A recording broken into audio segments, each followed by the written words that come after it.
여호와께서 예후에게 이르시되 내가 나 보기에 정직한 일을 행하되 잘 행하여 내 마음에 있는 대로 아합 집에 다 행하였은즉 내 자손이 이스라엘 왕위를 이어 4대를 지내리라 하시니라.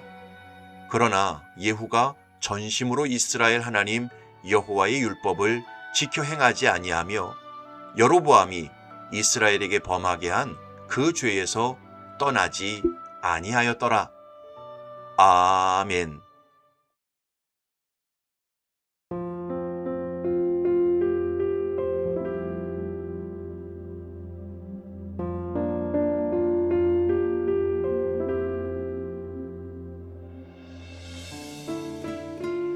고려의 제31대 왕 공민왕은 초기에 매우 영명한 군주였습니다.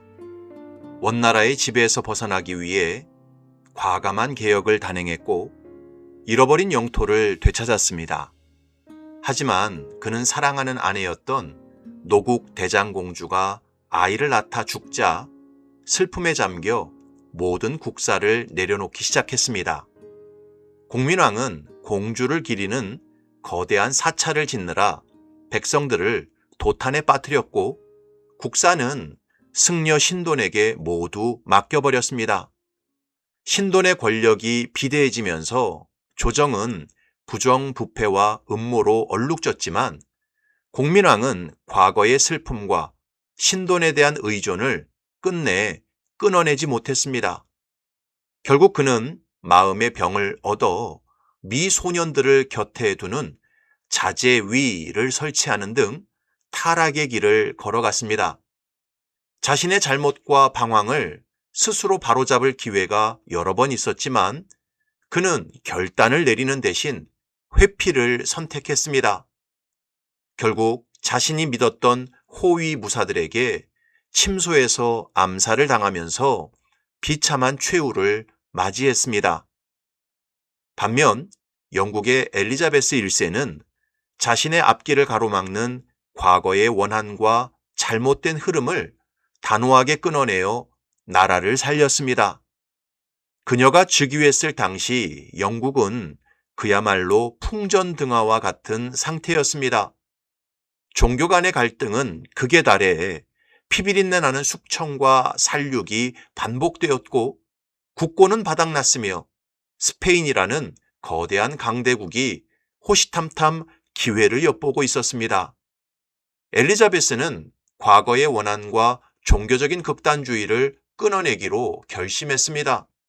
그래서 카톨릭과 개신교 사이에서 어느 한쪽의 손을 들어 숙청을 이어가는 대신 영국의 독자적인 노선을 확립하여 내부 분열을 잠재웠습니다. 이를 바탕으로 영국의 국교회가 탄생되었습니다. 또 자신의 왕위를 위협하던 친척 메리 스튜어트가 반역에 연루되었을 때 개인적인 고민과 연민을 뒤로하고 국가의 안정을 위해 처형을 집행하는 단호함을 보였습니다. 과거의 혼란을 끊어낸 그녀의 결단 덕분에 영국은 무적 함대를 격파하고 해가 지지 않는 나라 대영 제국의 기틀을 마련했습니다. 그녀는 나는 국가와 결혼했다는 명언을 남기면서 개인적인 욕망보다 공적인 정의와 결단을 우선시했습니다. 인생은 결국 죄와 잘못을 빨리 매듭짓는 사람이 성장하고 성공하게 되어 있습니다.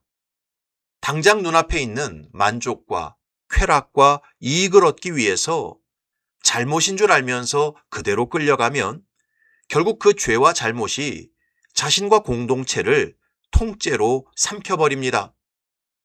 늑대라는 짐승은 다리 하나가 덫에 걸리면 그 다리를 자기 입으로 물어뜯어 버립니다. 그래서 다리 하나를 잃어버리고 목숨을 건집니다.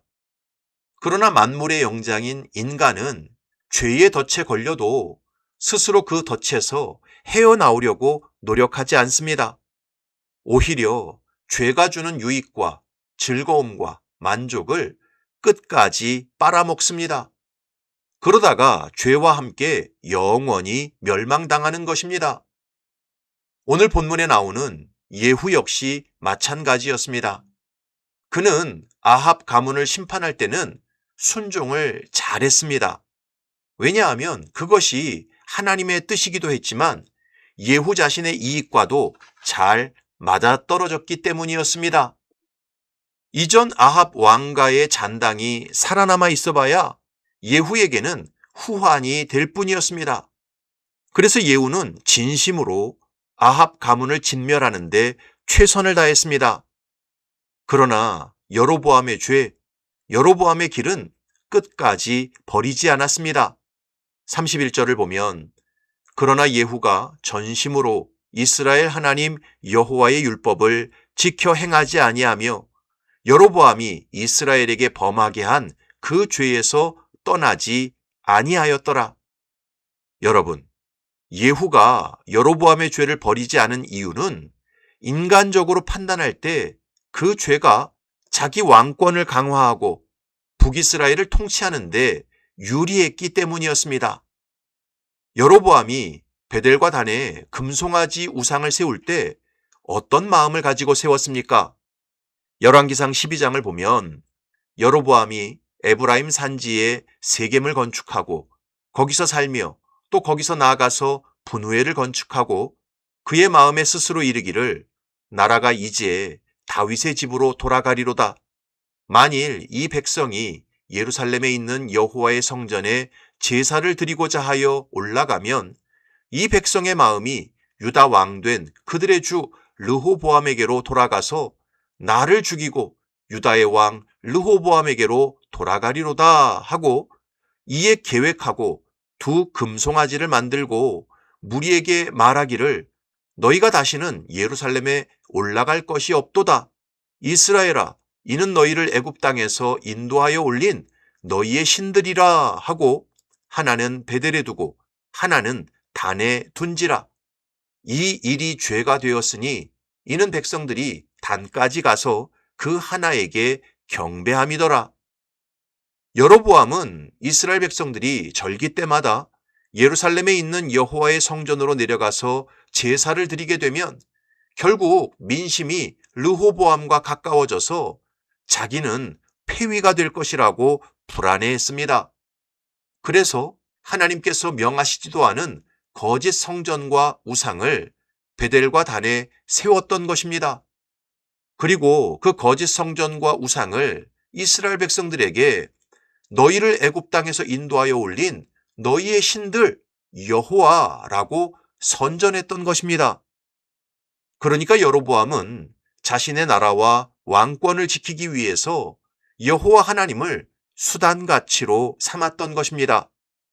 그래서 거짓 성전과 우상을 만들고 그것이 여호와 하나님이라고 이스라엘 백성들을 속였던 것입니다. 그런데 예후 역시 그 여로보암의 죄와 길을 버리지 않고 그대로 따라갔습니다.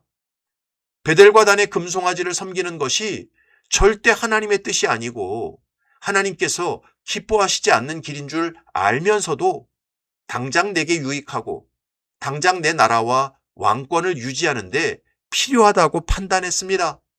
그래서 여로보암의 죄와 일평생 짝했던 것입니다. 결국 예후는 이스라엘의 왕이 되었지만 그가 통치하는 동안 평안한 날이 거의 없었습니다. 아람의 압박과 침공에 늘 시달려야만 했습니다. 그리고 그 왕권도 4대 만에 끝나버리고 말았습니다. 이런 성경의 역사를 보면서 오늘을 살아가는 성도들은 하나님께서 기뻐하시지 않는 죄와 잘못이 있다면 빨리 그 죄와 잘못을 매듭지어야 합니다. 그래야 내 영혼이 영원한 불못에 던져지지 않습니다. 우리 예수님께서 마태복음에서 분명히 말씀하셨습니다. 만일 내 오른 눈이 너로 실족하게 하거든 빼어내버리라. 내 백체 중 하나가 없어지고 온몸이 지옥에 던져지지 않는 것이 유익하며 또한 만일 내 오른손이 너로 실족하게 하거든 찍어내버리라. 내 백체 중 하나가 없어지고 온몸이 지옥에 던져지지 않는 것이 유익하니라.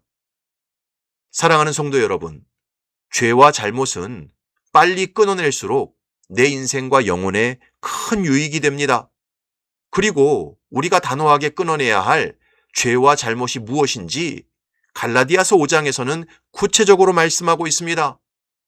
육체의 일은 분명하니 곧 음행과 더러운 것과 호색과 우상숭배와 주술과 원수 맺는 것과 분쟁과 시기와 분냄과 당짓는 것과 분열함과 이단과 투기와 술 취함과 방탕함과 또 그와 같은 것들이라. 전에 너희에게 경계한 것 같이 경계하노니 이런 일을 하는 자들은 하나님의 나라를 유업으로 받지 못할 것이요. 바라기는 저와 여러분들이 육체의 일에 해당하는 죄와 잘못이 내 삶 속에 아직 남아 있다면 성령님께 아뢰고 성령님께 도움을 구하면서 단호하게 끊어내시기 바랍니다. 빨리 제거하시기 바랍니다. 그럴 때 하늘의 신령한 은혜와 땅의 기름진 복이 금생과 내생에 충만하게 주어질 것입니다. 이런 복된 삶을 살아가는 저와 여러분이 되시기를 주님의 이름으로 축원합니다. 아멘.